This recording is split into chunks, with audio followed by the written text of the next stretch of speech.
अवघा रंग एक झाला, रंगी रंगला श्रीरंग।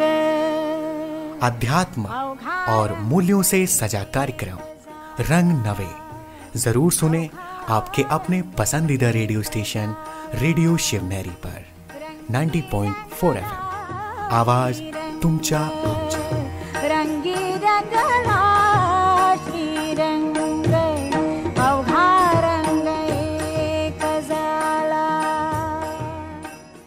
नमस्ते, मी शैला भिसे स्वागत करते तुमच्या लाडक्या कार्यक्रमात रंग नवे रेडिओ शिवनेरी 90.4 FM। आवाज तुमचा आमचा। मित्रांनो, मागच्या सत्रामध्ये आपण श्रीकृष्णांचे चरित्र ऐकत होतो। आता आपण बघितलं की श्रीकृष्ण हे सतयुगाचे प्रथम राजकुमार आहेत आणि तेच विष्णूचे साकार स्वरूप आहेत। त्यांचं जीवन हे संपूर्ण निर्विकारी होतं।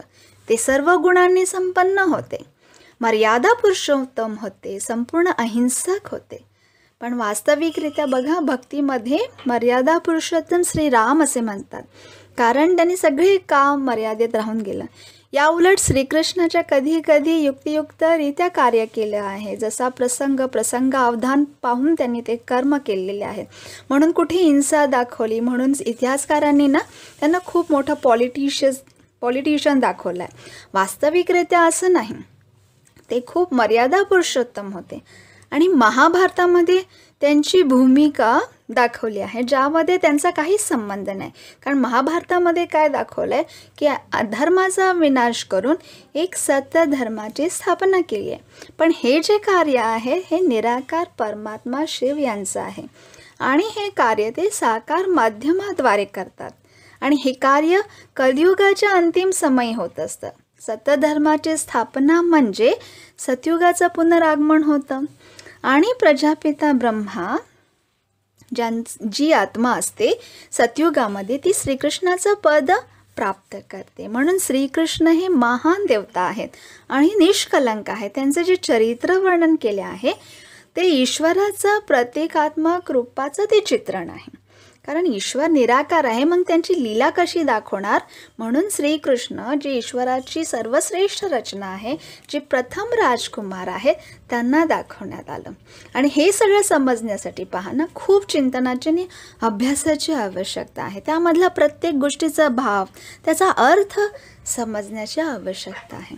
आता इतिहासकार म्हणतात की श्रीकृष्णाचं आगमन हे द्वापार युगात होतं, पण विचार केला तर द्वापार युगानंतर कलियुग आलं। जर गीतेचं ज्ञान द्वापार युगात येऊन दिलं तर सतधर्माची स्थापना म्हणजे सतयुगाची स्थापना व्हावयास हवी। आणि गीता ज्ञानाचा पूर्ण जे मेन भूमिका जी आहे ते श्रीकृष्ण आहेत। पण वास्तविकरित्या जे गीतेचं ज्ञान आहे ईश्वराने दिलेलं आहे कलियुगाच्या अंतिम समय। आता तुम्ही म्हणाल की तुमच्याकडे ह्याचं प्रमाण काय आहे, तर बघा, शास्त्रामध्ये पण हे सांगितलं आहे की जेव्हा प्रलय होतो तेव्हा श्रीकृष्ण पिंपळाच्या पानावर अंगुठा चोखत येतात, असं त्याच्यामध्ये वर्णन आहे। तर द्वापार युगामध्ये जे श्रीकृष्णाचं चरित्र सांगितलं आहे ते वास्तवमध्ये कलियुगातल्या अंतिम क्षणाचे आणि निराकार परमात्म्याचे ते चरित्र आहे। बस हेच ते रहस्य आहे। आणि श्रीकृष्ण तर सतयुगाचे प्रथम राजकुमार आहे, तिथे तर हिंसा पण नसते, अधर्म नसतो। ज्ञान तर तेव्हा दिलं जातं जेव्हा अज्ञान असतं आणि जेव्हा मनुष्याला त्याची वास्तविक गरज आहे। आता महाभारतामध्ये काय दाखवलं की अर्जुनाला मोह झाला आणि त्यांनी युद्ध करण्यास नकार दिला।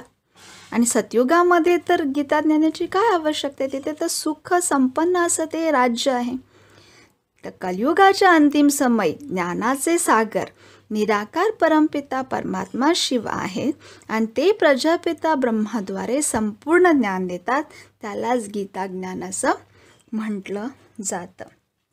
पण ईश्वर तर निराकार आहे, त्यांना आठवण करणं, त्यांना स्मरण करणं अवघड वाटलं, म्हणून श्रीकृष्ण जे नेक्स्ट टू गॉड आहे त्यांच्याशी संबंध जोडले म्हणजे काय की त्यांच्या नावाने आपण ज्ञान प्राप्त करू शकू. निराकार दिसत नाही ह्या डोळ्यांनी, म्हणून ह्या डोळ्यांनी जे दिसतात त्यांच्याशी संबंध जोडला गेला. आणि आजचा तर बघा जन्माष्टमीचा दिवस आहे, त्यामुळे हे खूप रहस्यमय आहे आणि खूप इंटरेस्टिंग आहे. तर ब्रह्माकुमारी तर सांगतात की श्रीकृष्णाचं आगमन आता होणार आहे. तर ते कसं होणार आहे मी तुम्हाला सांगते. तोपर्यंत घेऊया एक छोटासा ब्रेक. कुठेही जाऊ नका, ऐकत रहा रेडिओ शिवनेरी 90.4 FM, आवाज तुमचा आमचा.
नमस्कार.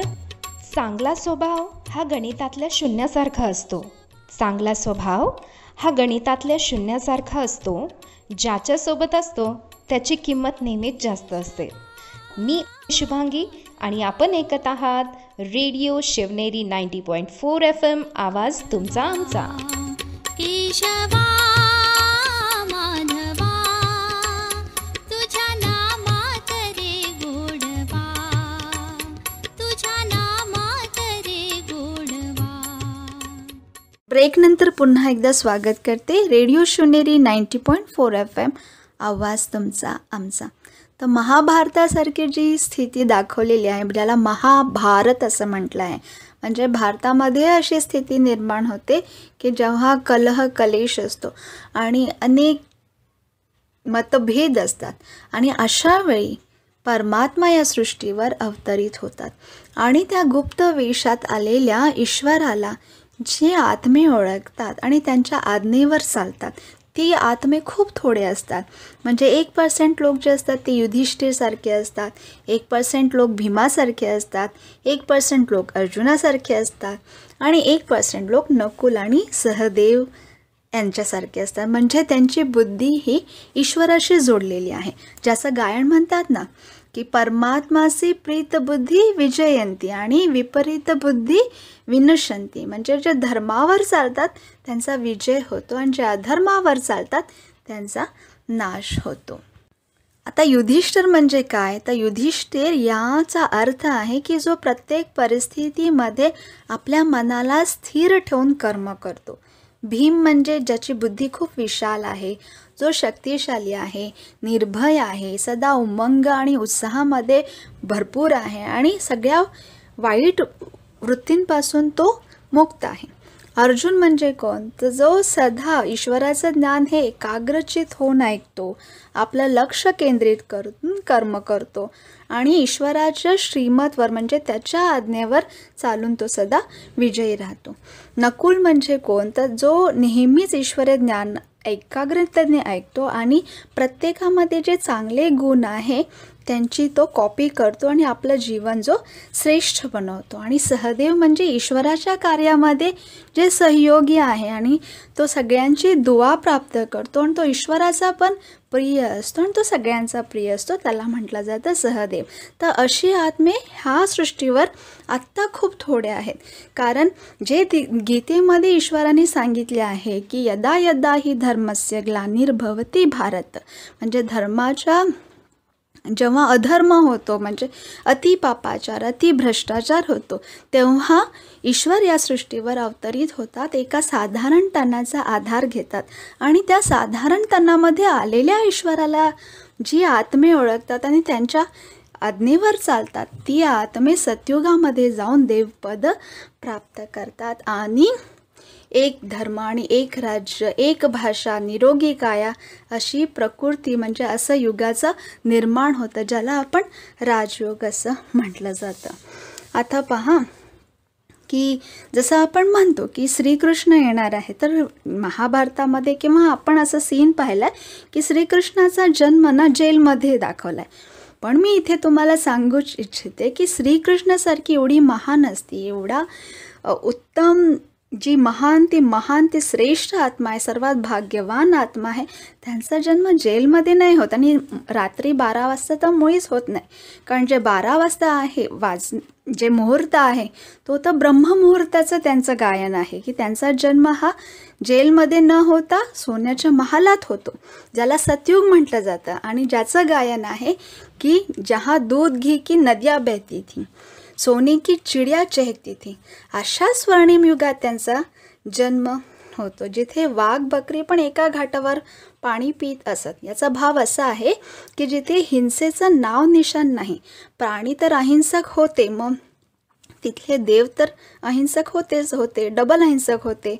तिथे ना कीचक आहे ना कंस आहे, जिथे प्रकृती पण सत्वप्रधान आहे. श्रीकृष्ण तर विश्वमहाराजन आहेत, त्यांच्याकडे तर कोणी वाईट दृष्टीने पाहूच शकत नाही.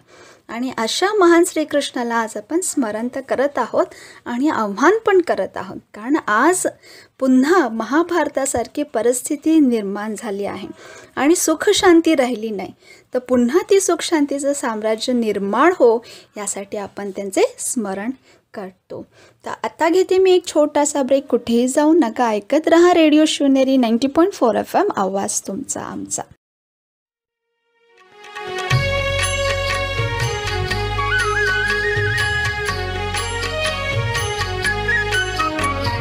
वृंदावन का कृष्ण कन्हैया सबकी आँखों का तारा. वृंदावन का कृष्ण कन्हैया सबकी आँखों का तारा. मन ही मन क्यों जले राधिका, मोहन तो है सबका प्यारा. मन ही मन क्यों जले राधिका, मोहन तो है सबका प्यारा. वृंदावन का कृष्ण कन्हैया सबकी आँखों का तारा.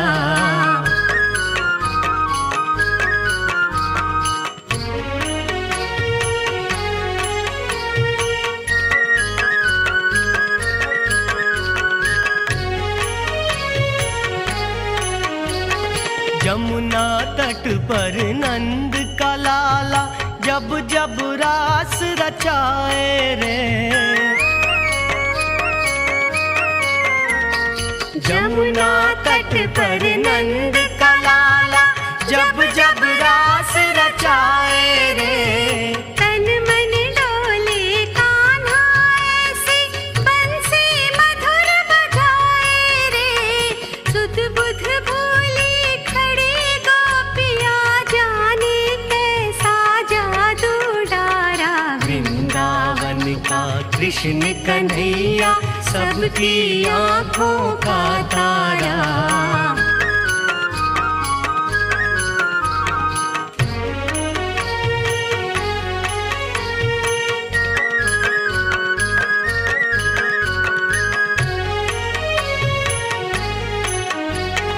रंग सलोना ऐसा जैसे छाई हो घट सावन की. रंग सलोना ऐसा जैसे छाई हो घट सावन की. तेरी मैं तो हुई दीवानी, मनमोहन मन भावन की. तेरे कारण देख सावरे, छोड़ दिया मैंने जग सारा. वृंदावन का कृष्ण कन्हैया सबकी आँखों का तारा. मन ही मन क्यों जले राधिका, मोहन तो है सबका प्यारा. वृंदावन का कृष्ण कन्हैया सबकी आँखों का तारा.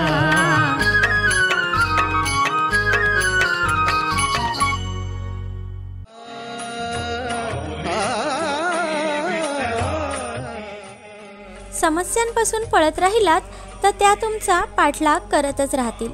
समस्यांपासून पळत राहिलात तर त्या तुमचा पाठलाग करतच राहतील. परंतु त्याचा सामना करून त्यातून बाहेर पडलात तर त्यापासून कायमची मुक्ती मिळेल. नमस्कार, मी प्रज्ञा. आपण ऐकत आहात रेडिओ शिवनेरी 90.4 FM वर, आवाज तुमचा आमचा.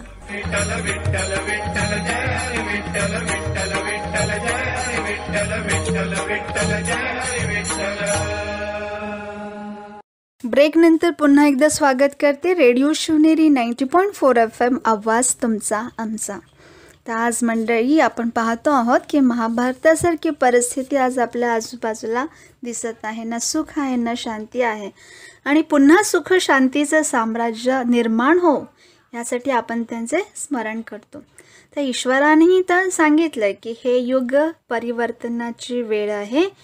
देवयुग पुन्हा या सृष्टीवर येणार आहे. कलियुगानंतर सतयुग येणारच आहे. त्याच्यामध्ये काही वादच नाही. जिथे श्रीकृष्ण प्रथम राजकुमार असणार आहेत आणि आपण सगळे ज्यांनी ईश्वराचा अंतिम समयी दिलेलं ज्ञान आपल्या जीवनात धारण केलं, त्या आत्मे या युगामध्ये देवता पद प्राप्त करणार आहेत. कारण बघा, फक्त श्रीकृष्ण एकटाच देवता असला आणि बाकी सगळे साधारण असले तर त्याला स्वर्ग म्हटलं जाईल का? आणि श्रीकृष्णाला तर वैकुंठनाथ म्हटलं जातं, जो वैकुंठाचा पण मालिक आहे. मग तिथे राहणारे रहिवासी पण देवताच असणार ना. तर ती आहे देवतांची दुनिया आणि श्रीकृष्ण त्यांचे शिरमोर आहेत, प्रथम प्रमुख आहेत आणि प्रथम राजकुमार आहेत. जिथे प्रत्येक दिवस उत्सवाचा दिवस असेल, काया कंचन असेल, 56 प्रकारचे भोग असतील, निरोगी काया असेल, कुठल्याच प्रकारची कमी नसेल, सगळे संपत्तीवान असेल, कुणी गरीब नसेल. राजा राणी आपल्या प्रजेचं संगोपन आपल्या मुलांसारखं करतात आणि प्रजा पण आपल्या राजा राणीला आपल्या पालनहार आई वडील समजतात. तर तुम्हाला असं वाटत असेल की तुम्ही आम्हाला उघड्या डोळ्यांनी स्वप्न दाखवताय, पण हे स्वप्न नाही, हे स्वप्न पण नाही आहे, लवकरच हे साकार होणार आहे. कारण जेव्हा ईश्वर या सृष्टीवर अवतरित होता तेव्हापासून 100 वर्ष लागतात या सृष्टीला परिवर्तन होण्यासाठी. आणि ही प्रक्रिया खूप हळूहळू होत असते. असं नाही की एकदम प्रलय होईल आणि सागरमधून द्वारिका बाहेर येईल. ह्या सृष्टीचे काही नियम आहेत आणि त्या नियमानुसार हे परिवर्तन होत असतं. एकीकडे खूप विकास होत आहे आणि दुसरीकडे मनुष्यामध्ये वाईट वृत्ती खूप वाढत आहे, पापाचार वाढत आहे, भ्रष्टाचार वाढत आहे. आता आणि घराघरामध्ये किती वाद आहेत, तंटे आहेत. विकास तर होणारच आहे, पण ही जी वाईट वृत्ती आहे ना, त्याचा पण विनाश होणार आहे. कारण श्रीकृष्ण अशा युगामध्ये कधीच येत नाही की जिथे वाईट वृत्ती असतील.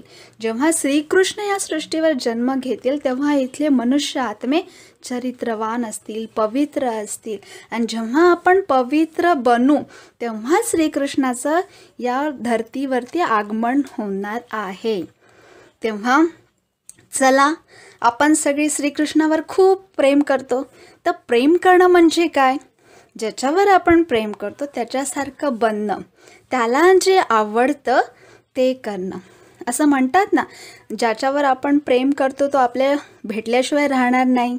आणि असं होत नाही की ज्याचं आपण ध्यान करतो तो आपल्याला भेटणार नाही. मग श्रीकृष्णाला काय आवडतं? स्वतः श्रीकृष्ण दैवी नवीन सृष्टीचा महाराज कुमार आहे, नंबर 1 पवित्र महान देवात्मा आहे. तर त्याला पवित्र सात्विक जीवन आवडतं. म्हणून आज या युगात श्रीकृष्ण नाही आहेत, ते असतात सतयुगामध्ये, जिथे जीवन पवित्र आहे, सात्विक आहे, सर्व आत्मे गुणवान आहे, चरित्रवान आहे. तर तेच श्रीकृष्णाला आवडत असल्याने आपण श्रीकृष्णासाठी स्वतःचे जीवन पवित्र सात्विक बनवूया, गुणवान बनवूया, चरित्रवान बनवूया. तर श्रीकृष्णासाठी तुम्ही इतके नक्कीच कराल, मी आशा करते. आणि आता मी इथेच थांबते. पण मला हे सांगायचे आहे की श्रीकृष्णाची जी आत्मा आहे त्यांनी हे देवपद कसं प्राप्त केलं? तर संगम युगामध्ये म्हणजे कलियुगाच्या अंतिम समयी आणि सतयुगाच्या आधीच्या समय जो काळ आहे त्याला संगम युग असं म्हटलं जातं. ज्या युगामध्ये ईश्वर या सृष्टीवर अवतरित होऊन राजयोग शिकवतात. तो राजयोग म्हणजे काय हे मी तुम्हाला पुढच्या भागामध्ये सांगणार आहे. तोपर्यंत तुम्ही ऐकत राहा रेडिओ शिवनेरी 90.4 FM, आवाज तुमचा आमचा.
पीछे पीछे ग्वाल, आगे आगे गैया, पीछे पीछे ग्वाल, बीच में मेरो मदन गोपाल, बीच में मेरो मदन गोपाल। छोटी छोटी गैया, छोटी छोटी ग्वाल, छोटी छोटी गैया, छोटी छोटी ग्वाल, छोटो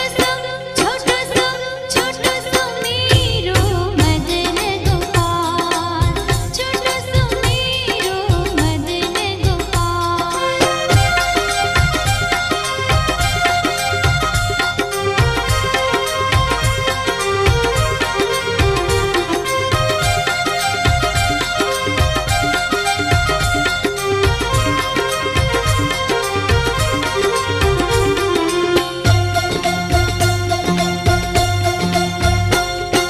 काली काली गैया, गोरी गोरी गाल, काली काली गैया, गोरी गोरी गाल, श्याम वरण मेरो मदन गोपाल, श्याम वरण मेरो मदन गोपाल। छोटी छोटी गैया, छोटे छोटे ग्वाल, छोटी छोटी गैया, छोटे छोटे ग्वाल, छोटो सो मेरो मदन गोपाल, छोटो सो मेरो मदन गोपाल।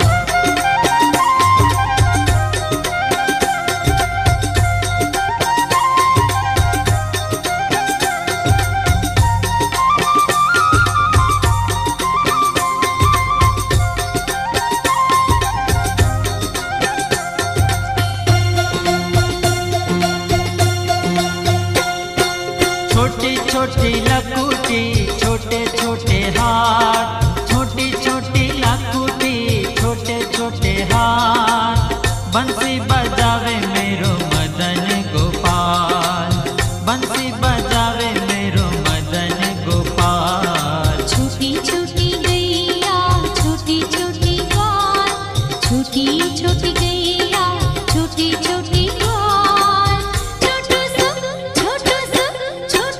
मेरो मदन गोपाल, छोटो सो मेरो मदन गोपाल।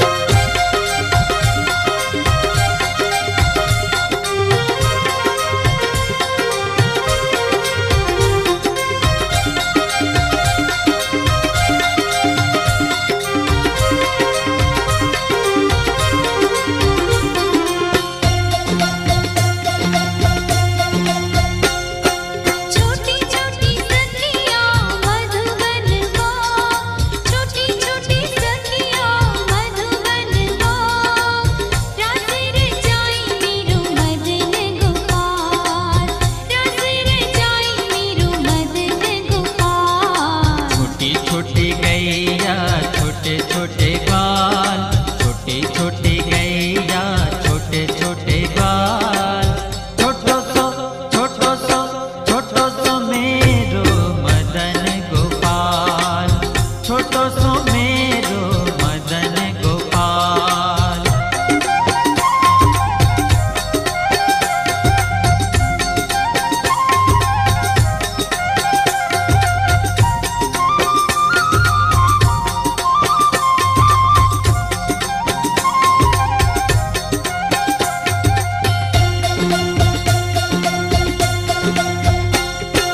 घास खाए गैया, दूध पीवे ग्वाल, घास खाए गैया, दूध पीवे ग्वाल, माखन खावे मेरो मदन गोपाल, माखन खावे मेरो मदन गोपाल। छोटी छोटी गैया, छोटी छोटी ग्वाल, छोटी छोटी गैया, छोटी छोटी ग्वाल, छोटो सो